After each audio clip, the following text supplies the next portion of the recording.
Ishraq from Singapore. Hey, Sheikh, I would need your help to understand something, please. We know that Allah is our owner. He is kind and merciful. In that case, just an observation that I would need clarification on. When we see animals that are in distress, that are suffering, whether it's due to something that those animals did on their own or because of human impacts on the animals, for example, a dog without legs or an animal stuck in some sort of situation and so on, and requires external help.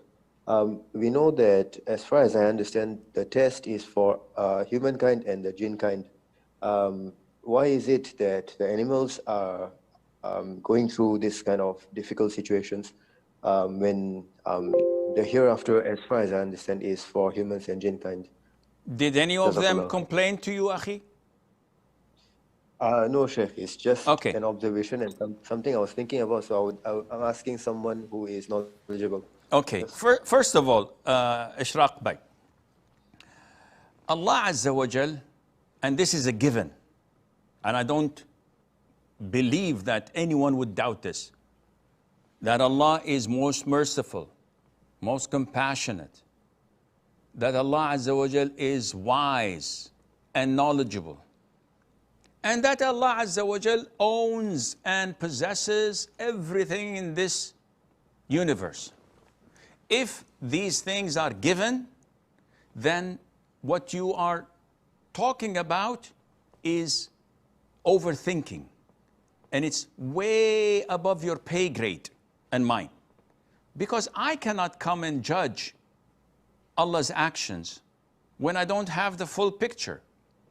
A young child who loves his father dearly, and he's the only child of his father, when he has abdominal pain and the surgeon says we have to cut him open and take his appendix out before it explodes, when the father says to his son, everything is going to be fine, and the father is walking with his son, and then the son is placed on a stretcher, and they change his clothes, and they prepare him for the operation room, and the son is terrified, and the father says, everything is going to be fine.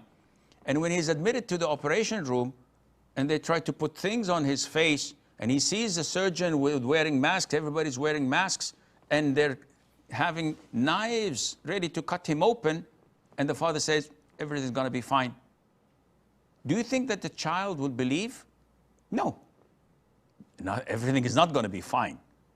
I can see that with my own eyes, but the bigger picture is that everything is going to be fine. Here comes the trust.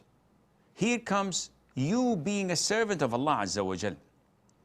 Because if you cascade this, you will go into thinking negatively of Allah. Why does Allah torture young children, infants without legs, infants who are diabetic type 1, infants that have to undergo 6 to 7 surgeries before they're 1 year of age? What's the wisdom of that? And then this may drive you to leave the fold of Islam. Let alone, why are there volcanoes, tornadoes, earthquakes? People die in tsunamis in the hundreds of thousands, if not the millions, pandemics, etc. All of these are according to Allah's greater wisdom and knowledge. And everything belongs to Allah. If Allah would annihilate the whole of the universe and turn it into ashes as it was nothing before, Allah created it from nothing, and it can turn it back to nothing. Can anybody complain? No. So, Akhi, you have to know your limits and believe in Allah's mercy and wisdom, and that everything is according to what Allah has planned, and Allah Azza wa Jal knows best.